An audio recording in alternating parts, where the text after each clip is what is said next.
This is my true story. On my 75th birthday, I bought a small cake to share. My son took it, laughed, and threw it on the floor. He looked at me and said, "Eat it, stupid." The room filled with their laughter. I did not cry. I did not shout. I sat very still and watched every face. They thought they had crushed me. They did not know I still kept the papers and keys that mattered. By morning, something happened that shocked everyone. Before that, tell me where you watching from, and please subscribe. It was supposed to be a small celebration, just family, candles, and quiet laughter. I had saved a little from my pension, enough to buy a cake and a few paper decorations. 75 years isn't youth, but it's still a heartbeat worth honoring. I pressed my best shirt, the one my late wife once said made me look sharp for an old man. I walked to my son's house with the cake balanced carefully in my hands, its icing trembling with every step. I thought they would smile. I thought maybe for one evening, love would outweigh convenience. When I arrived, the room was loud with guests, his friends, not mine. Music thundered from speakers, beer bottles clinked. My son saw me standing there in the doorway, holding that little cake like a peace offering. His eyes rolled. "Dad," he said, voice dripping with impatience, "you didn't need to come." "We're busy," I smiled anyway. I told him it was my birthday, that I only wanted to spend it with family. A few people turned to look, confused. My son smirked, embarrassed that the old man was stealing his attention. I placed the cake on the table. It wasn't fancy, just a round vanilla cake with white frosting and 7 candles. I had written my own name on it with shaky icing. "Happy birthday, Walter." My grandchildren stared, whispering. My daughter-in-law looked away. My son laughed. "You bought your own cake?" he asked loudly, making sure everyone heard. Laughter rippled through the room. I felt it crawl over my skin like heat. I said softly, "I didn't want to trouble anyone." He came closer, towering over me, that cruel grin still spreading. "You shouldn't have," he said. Then, before I could even answer, he picked up the cake, both hands, and threw it down on the floor. It landed with a wet thud, frosting splattering across my shoes. The candles flickered, one still burning on its side. The room erupted in laughter. I stood there, frozen. For a second, my mind went blank. No anger, no sadness, just a cold kind of clarity. My son's voice sliced through the noise. "If you want it so bad, old man, eat it from the floor." More laughter followed, deep, cruel, drunk. Someone even clapped. My knees wobbled, but I didn't fall. I just looked at him. Looked at my own flesh and blood, the boy I had once carried on my shoulders, now looking down at me like I was dirt. The sound of laughter faded behind my ears. All I could hear was my heart, slow, heavy, steady. I didn't speak. I didn't cry. I just nodded, turned around, and walked out the door. The night air hit my face like water after fire. I walked home alone under the streetlights, each one flickering as if it too wanted to look away. When I reached my empty house, the silence was almost merciful. I sat at the kitchen table, crumbs of dignity still clinging to my shoes, and I thought about every sacrifice that led to that moment. The mortgage I paid, the college tuition, the loans, the gifts, the endless second chances. I had built their world piece by piece, and now I saw what they'd done with it. I lit one candle from the broken cake, set it on a saucer, and whispered a promise to myself. "You will never humiliate me again." The next morning, the laughter still rang in my ears. I could hear it even before I opened my eyes. A sound that didn't fade, a sound that burned. People say humiliation passes, but they're wrong. It settles in the bones. It lingers like a smell you can't wash off. I sat at the table staring at the single candle I had kept from the cake, its wax hardened overnight, and I knew something inside me had changed forever. That night, when my son threw the cake, something else happened too. Something quiet, but sharp. Every guest who laughed showed me who they truly were. It wasn't just his friends. My own grandchildren smirked. My daughter-in-law covered her mouth to hide a smile. Even the neighbors I'd helped for years pretended not to see what was happening. I had become entertainment, the old man who outlived his usefulness, the relic who didn't know when to stop showing up. The floor had been sticky with sugar and shame.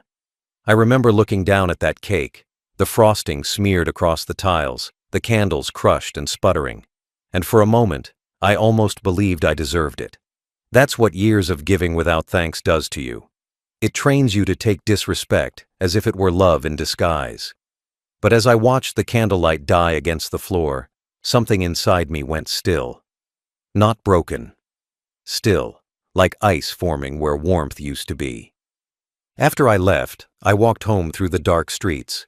The night was cold and cruelly clear. I passed the bakery where I had bought the cake, its windows glowing soft yellow. The baker, a kind man who had once given my son free pastries when he was small, waved from inside. I didn't wave back. I just kept walking. When I reached home, I didn't turn on the lights. I sat in the dark for hours, listening to the tick of the wall clock, letting every second burn into my memory. I thought of my late wife, her voice, her hands, her patience. She had warned me years ago. "You give them too much," she'd said. "One day, they'll forget who gave it." I used to laugh when she said that. I thought she was being too cautious, too protective. But she had seen something I hadn't, the quiet rot that grows in ungrateful hearts. At dawn, I walked to the mirror. The man staring back at me looked older than I remembered. His face was lined with decades of sacrifice, his eyes dull but steady. I whispered to him, "Enough." Not loud, not dramatic, just final. Later that day, I went to the park, the same one where I used to push my son on the swings. The benches were wet with morning dew, and the pigeons pecked at crumbs left by strangers. I sat there for a long time, thinking about the boy he once was, how he used to hold my hand and say, "Don't let go, Dad." Somewhere along the way, he had. By evening, the anger had cooled into clarity. I realized something important. Humiliation is only permanent if you let it be. I had spent my life building things, houses, businesses, futures, and in the end, all that work still belonged to me. My son's laughter hadn't destroyed me. It had reminded me of what I still controlled. When I got home that night, I opened my desk drawer and pulled out an old binder, one filled with deeds, account papers, investment documents, and share certificates. My name was still on every line. My signature still carried weight. He had mocked me for being old, but what he didn't understand was this. Age doesn't erase ownership. It protects it. I ran my fingers over the papers, each one a quiet weapon of truth. He thought I was powerless. He thought I'd eat cake off the floor and bow my head. He had no idea that in humiliating me, he had signed the end of his own comfort. I closed the folder gently and smiled for the first time that day. Tomorrow, the world would still laugh at me. But the day after, they would stop. Because when silence moves, it doesn't warn you. It destroys quietly. That night, silence became my only companion. No phone calls, no apologies, not even a text. They had humiliated me in public, and by morning, they carried on as if nothing had happened. To them, it was just another joke, a moment of laughter over drinks, already forgotten. But to me, it was the night something sacred died. I had forgiven them for their laziness, for their greed, for the years they ignored me, except when they needed help. But this was different. This wasn't neglect. It was contempt. And once a man sees contempt in his child's eyes, something in him hardens forever. I didn't leave my house for 2 days. The laughter from that evening replayed in my head like a song I couldn't turn off. Every time I closed my eyes, I saw the cake splattering on the floor, the frosting smeared across my shoes, the faces grinning through the smoke of the candles I had lit with trembling hands. I kept asking myself, where did I go wrong? I gave them everything. I built the roof above their heads. I paid for their weddings. I saved them from their own mistakes more times than I could count. Yet, when it was my turn for a moment of grace, they gave me humiliation. On the third morning, I got dressed, slowly, carefully. I pressed my shirt, brushed my hair, and looked in the mirror. The man staring back wasn't broken. He was awake. For 75 years, I had lived like a man trying to prove his worth. Now, I didn't need to prove anything. I only needed to remember. I walked outside, the air cold but clean. The street was quiet, just the way I liked it. I stopped by the bench near my gate, the one my grandchildren used to sit on when they visited. I ran my hand over the wood and smiled faintly. They hadn't come by in months. They had their father's arrogance now, the same blindness that mistakes kindness for weakness. That blindness would cost them everything. Back inside, I made tea and sat at the table where I used to share meals with my wife. The chair beside me was empty, but I could almost hear her voice. She used to say, "When pride grows louder than love, let silence answer it." I finally understood what she meant. Revenge didn't need rage. It needed patience. Quiet patience. The kind that builds and waits until the right moment. The silence that followed wasn't loneliness anymore. It was preparation. I went through old drawers, boxes, and filing cabinets. Every piece of paper I touched told a story. Bank accounts, property deeds, business shares. I had signed everything in their favor years ago because I trusted them. But they had made a mistake. They never checked how much power I still had. They never bothered to understand that some things don't transfer fully until the man who built them is gone. I flipped through those documents for hours, sipping my tea, steady hands moving across decades of ink and trust. Every line, every clause, every signature led to one conclusion. The empire they thought was theirs still answered to me. That realization brought peace, not anger. I didn't shout. I didn't curse their names. I simply smiled. Because power doesn't always look like youth or noise. Sometimes, it looks like an old man with a pen and a clear mind.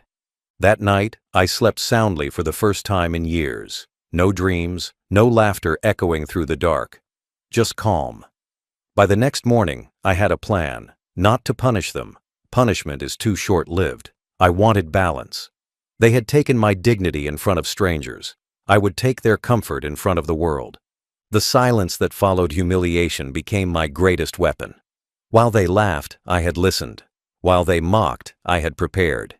They didn't know it yet, but the man they told to eat from the floor had spent his entire life building a kingdom that could crumble in a single day, if he chose.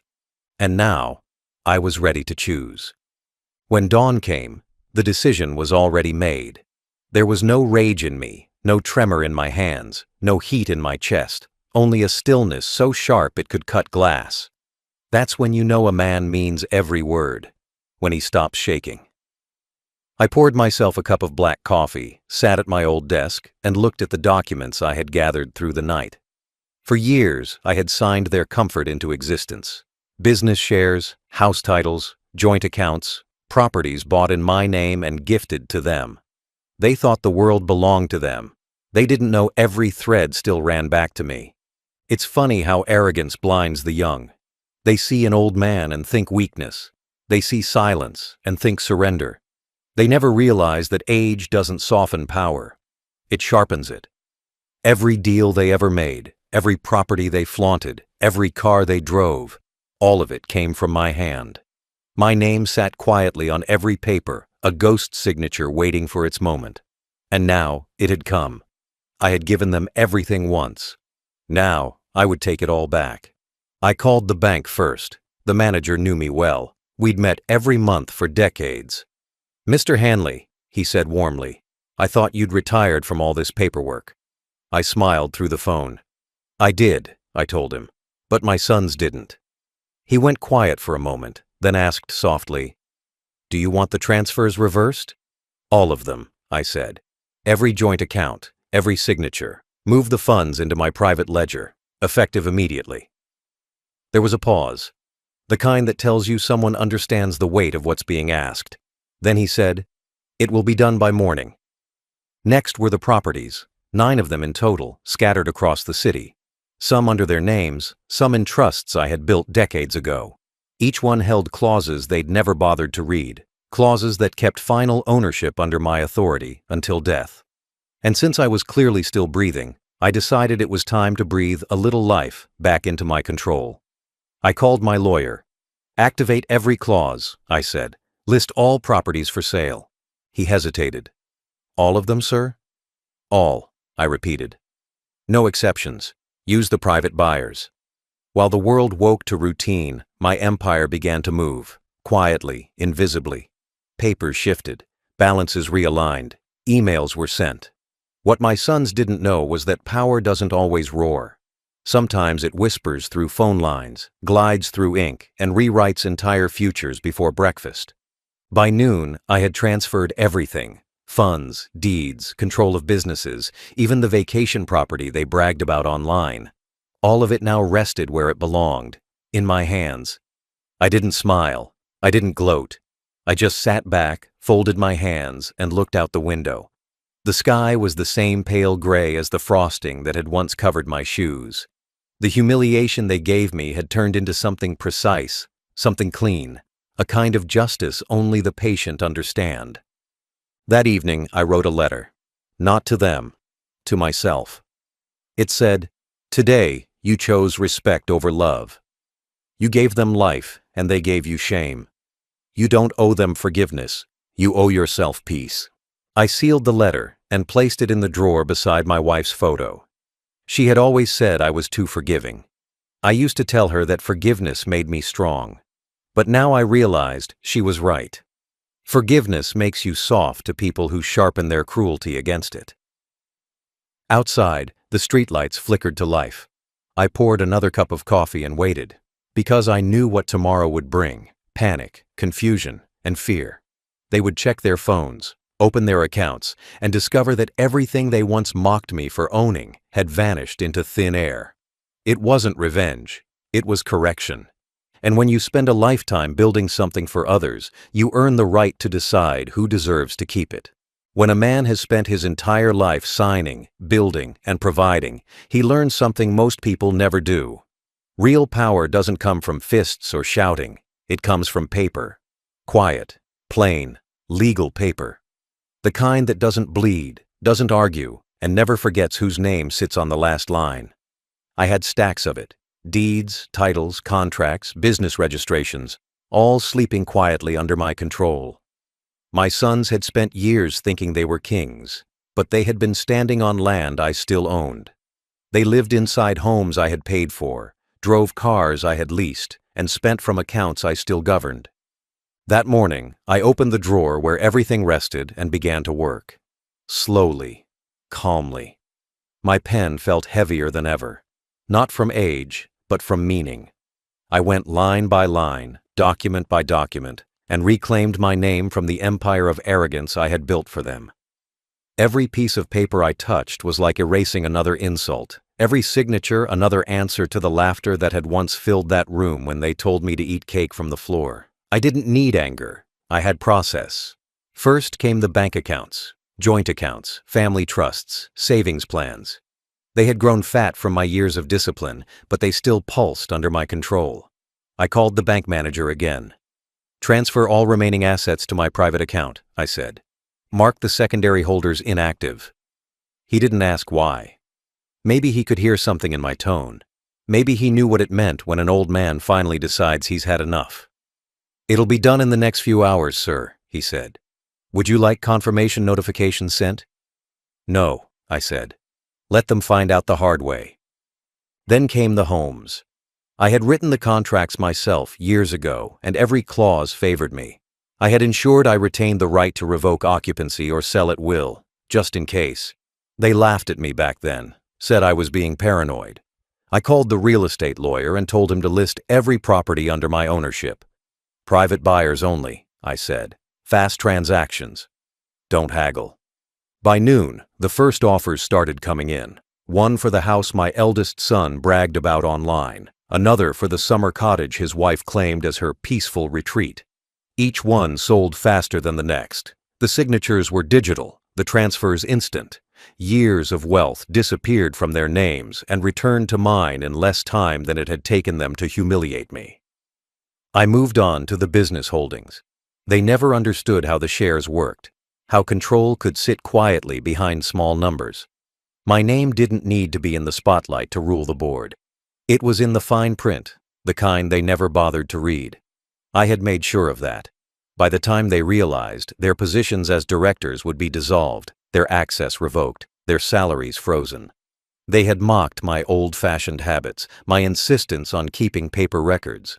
They forgot that paper always wins. Each signature I made felt lighter. My pulse was calm, steady, deliberate. I wasn't destroying what I'd built, I was reclaiming it. In between calls, I looked around my office. The same desk they once leaned on to borrow money. The same chair where they promised to pay me back soon. Every object in the room felt like it was watching, remembering. My wife's photo sat on the shelf. I could almost hear her voice saying, "Now you see." By evening, it was done. The calls were made, the sales confirmed, the accounts moved. The world I had given them had quietly vanished, swallowed by ink and authority. Outside, the city kept moving. Cars passed. People laughed. Somewhere, my sons probably poured another drink, too self-assured to notice the ground shifting under them. They thought old men move slow. They forgot we move quiet. The quiet hand of paper is the deadliest weapon a betrayed father can wield. And by sunrise, that hand had written the final chapter of their comfort. The morning they woke was the morning the world turned upside down. I can only imagine how it began. One by one, in different houses, each of them reaching for their phones with the same easy arrogance they'd worn all their lives. They would have been expecting notifications, maybe business updates or credit alerts. Instead, what they found were warnings. Transaction denied. Account restricted. Insufficient balance. The screens that once showed comfort now reflected panic. The eldest was probably the first to notice. He'd always been the early riser, the one who believed discipline made him superior. But even discipline can't fill an empty account. He would have called the bank in anger, his voice sharp and entitled. I can almost hear the exchange. "There must be some mistake," he'd say. "This is my account." The clerk, polite but firm, would answer, "I'm sorry, sir." The account has been moved to the primary holder. Silence would follow, the kind that only comes when a man realizes he's been dethroned without warning. The others would have woken soon after. Panic spreads faster than rumor in families built on greed. Calls flew between them before breakfast. "Are your funds showing? Did you authorize anything?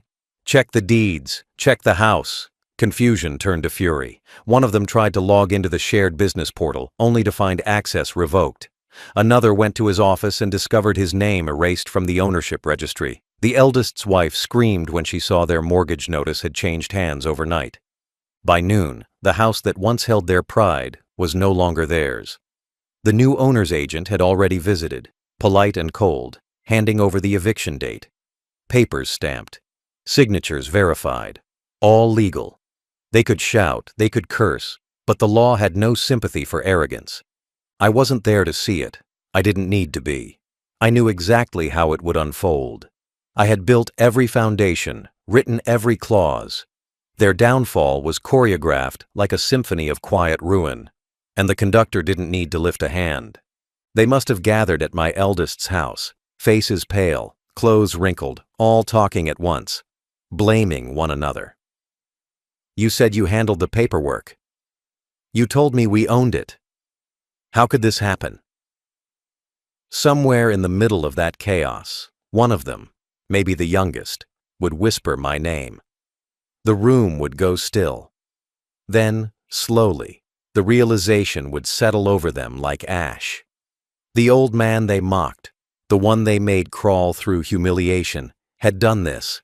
I wonder how it felt, the moment they realized I hadn't been powerless, just patient. They had thought wealth was permanent. They had thought their comfort was earned.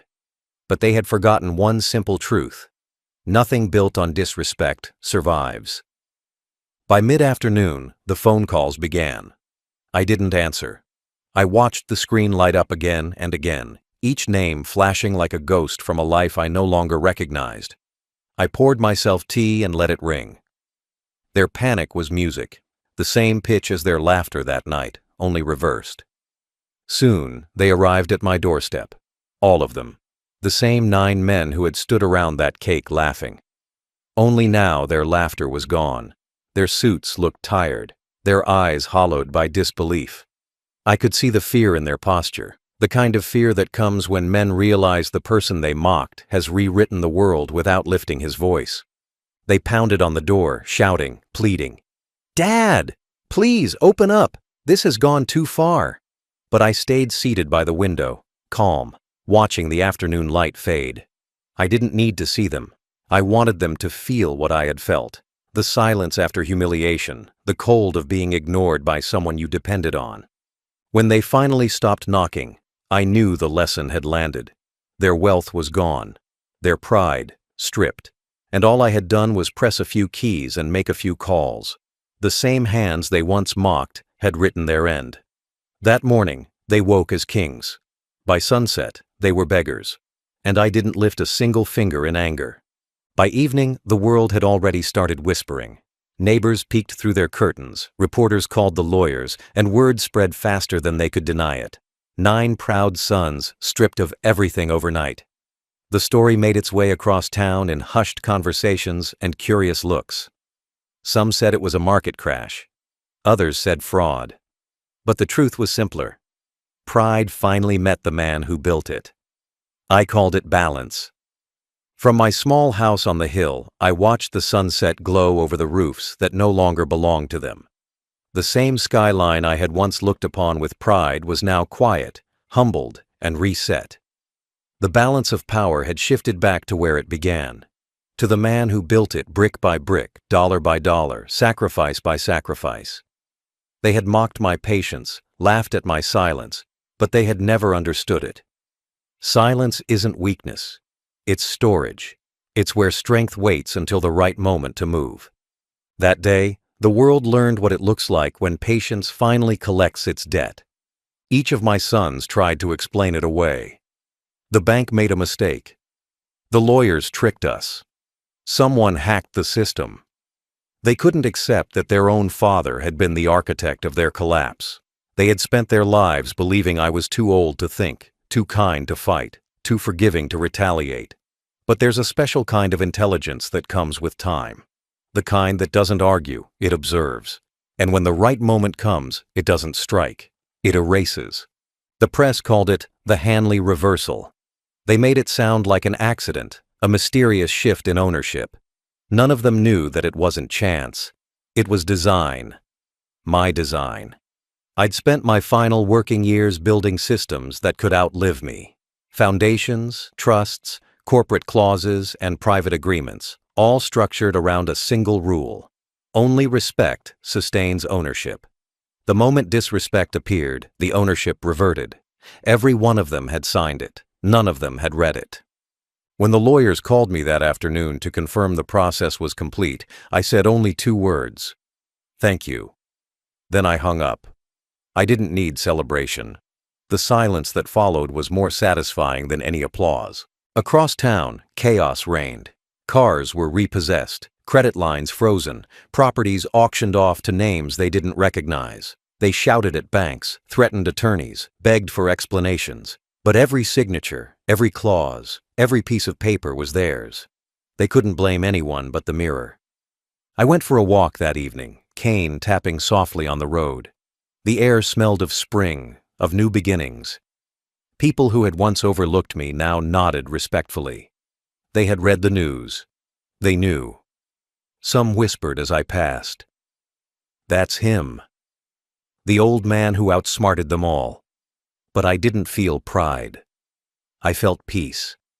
As the sky turned gold, I stopped by a small bakery, the same one where I'd bought the birthday cake that started it all.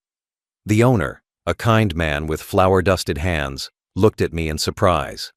"You're back," he said. "You want another cake?" I smiled. "Not this time," I said. "I just came to say thank you." He laughed softly. "You handled it with class, old friend." Most men would have shouted, I shouted, I said quietly, just not with words. When I got home, I sat by the window and watched the city lights flicker to life. Somewhere out there, my sons were learning the kind of hunger I once knew. The hunger that humbles. The hunger that teaches. For the first time in their lives, they would understand the weight of effort, the value of silence, the cost of pride. I didn't destroy them to hurt them. I simply gave them the gift they had refused to give me. Perspective.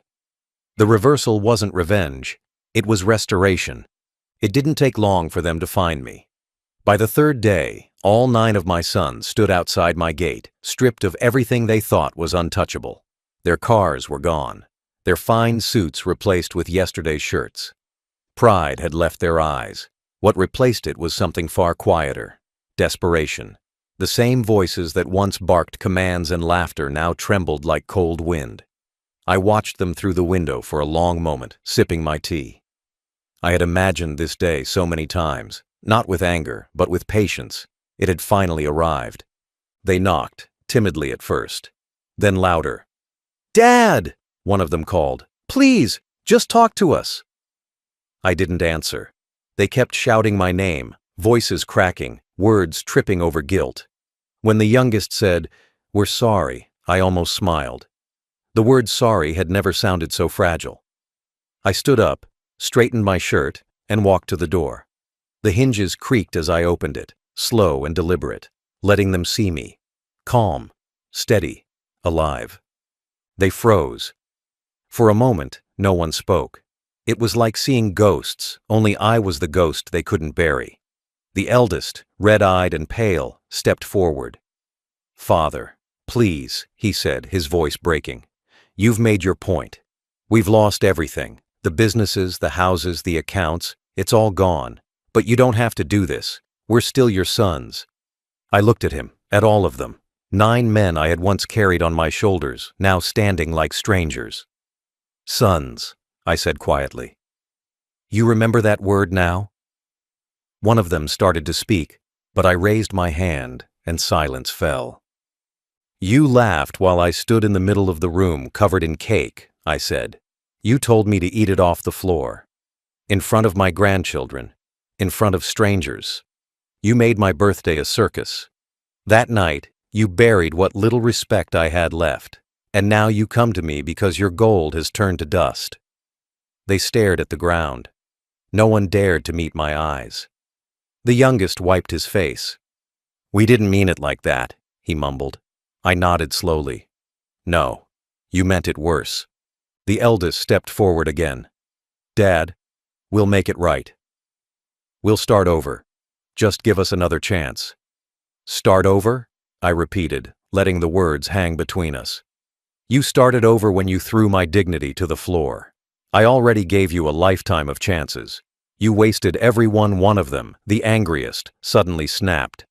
So this is your revenge? You think taking everything makes you better than us?" I looked him dead in the eye. "No, it makes me even." The silence after that was heavier than any argument. The truth had landed. I stepped aside and pointed to the ground in front of my porch, the same spot where cake crumbs had once dried into the wood. "Do you see that stain?" I asked. "That's where you told me to kneel.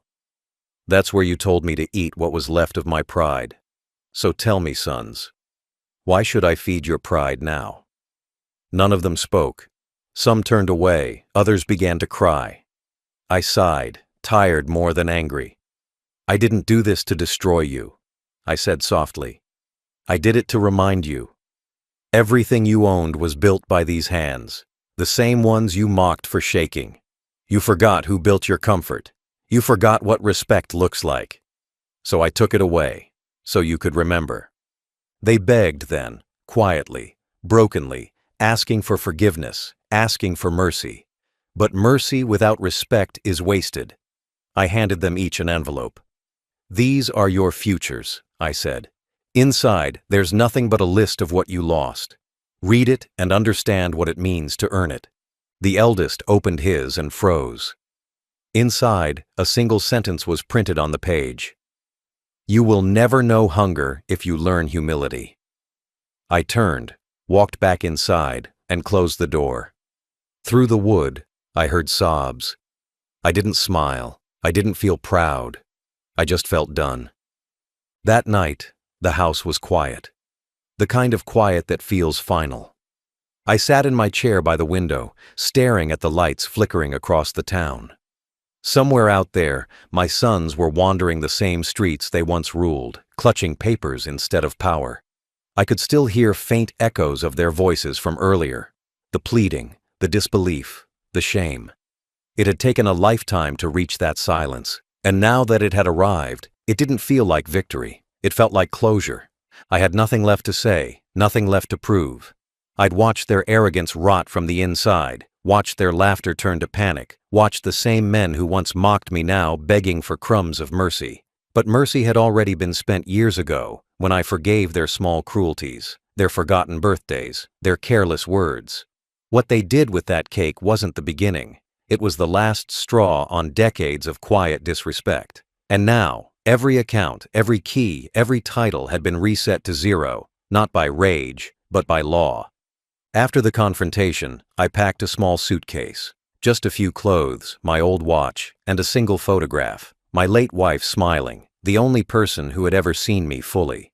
She'd always said, "If they forget what you gave them, one day you must remind them." I had kept that promise. And now, it was time to leave. Before sunrise, I stood at the door of the house. I looked around one last time. The chair by the window, the faint smell of old wood and tea, the walls that had heard every argument and every silence. I locked the door, placed the key under the mat, and walked down the steps. The air was cold and clean, the kind of morning that feels like forgiveness. A taxi waited by the gate. The driver, a young man with kind eyes, helped me with my suitcase. "Where to, sir?" he asked. "Anywhere quiet," I said. He nodded, and the car rolled forward. The road curved through the sleeping town, past the bakery where my story had begun, where I'd once bought a cake to share with sons who would later throw it away. The shop was dark now, closed for the morning, but the sign still shone faintly in the dawn. I smiled faintly. The past had a strange way of looping back, but this time, it couldn't touch me. I didn't leave a note. I didn't want them to find me. They didn't deserve to. The bank knew to forward my pension to a quiet place up north, a cabin by the sea, far from the noise of inheritance and ego. I would spend whatever time I had left walking along the shore, feeding birds, and watching the tide wash away footprints, just like time had washed away their laughter. By the time the sun rose fully, I was miles away. The city behind me looked small, like a painting of another man's life. In a way, it was. The father who tolerated everything, who swallowed humiliation and called it peace. He had died the night they threw that cake. The man who remained was quieter, colder, and finally free. I imagined their faces when they realized I was gone. The empty house, the locked gate, the silence that followed. Maybe they'd think I was dead. Maybe they'd finally understand what it means to lose someone who carried you, not financially, but morally. I didn't wish them harm. I wished them awareness. As the train carried me further away, I opened my notebook and wrote just one line. They took my kindness for weakness, my patience for permission, and my silence for surrender. So I left them with nothing, not to punish, but to teach. Outside, the sun rose fully, warm and indifferent. For the first time in years, I didn't flinch from the light. It's strange how quiet revenge can be. No fire, no shouting, no police at the door, just silence, clean, deliberate, and final. That's how I chose to end it. Not with a scene, but with a signature. Not with a fist, but with a pen. For years, I thought love meant forgiveness, that age meant I had to endure. But there's a difference between forgiveness and permission. And I had given them permission to humiliate me for far too long. Sometimes I wonder if they remember that night. The way the frosting splattered across the floor. The way they laughed as if I were a joke. The way I stood there, quiet, holding a knife meant to cut a cake, not to defend my dignity. I can still see the crumbs, the candles flickering on the ground like little dying stars. That image followed me into every sleepless night. It burned behind my eyes until I learned to turn that humiliation into focus. And when focus turns cold, it becomes power. Now, when I wake, there's no noise. No one calling for money. No one asking for favors. The only sound is the wind brushing against the waves outside my window. The air smells of salt and peace. I make my tea slowly, the way I used to before they began to fill my life with chaos. I don't have much left. A cabin, a chair, and my dignity. But dignity is worth more than every dollar they ever took for granted. People say revenge doesn't heal. Maybe they're right. But it cleans. It clears the rot from the corners of your heart. It makes room for peace. I didn't ruin their lives. I only returned what was already theirs. Their greed, their disrespect, their blindness. I simply wrapped it all together and handed it back. And for the first time, they had to live with what they built. Sometimes, in the quiet of the evening, I imagine them standing together in that empty house. The rooms echoing with silence. No laughter, no servants, no music. Just the ticking of a clock, each second reminding them of what they threw away. Maybe one of them bends down to that same spot on the floor, tracing where the cake once fell, and realizes too late that the stain was not from icing, but from arrogance. I don't know if they'll ever find me. Maybe one day they will. Maybe they'll arrive at this quiet town and knock on my door again, this time with eyes that have seen humility. And maybe then I'll open it. Not to forgive, but to listen. Because forgiveness is not given, it is earned. And to earn it, they must first live the years I spent swallowing pride for their sake. I often think about my wife. What would she have said? I think she would have smiled, that quiet, knowing smile of hers, and whispered, "You finally remembered who you are." For a long time I forgot. I let fatherhood turn me into a servant. But I was never weak. I was patient. And patience, when finally used, is unstoppable. This world forgets old men. It confuses gentleness with decay. But we are the ones who remember. We remember who signed the deeds, who built the walls, who carried generations on their backs. My sons learned too late that power is not in the shout. It's in the silence before the storm. They threw my cake on the floor and told me to eat it. I didn't. I left it there for them to step on. And now every step they take echoes with that same crunch. Final thought. They made my birthday a joke. I made their legacy a lesson. They laughed at my age. Now time itself laughs at them.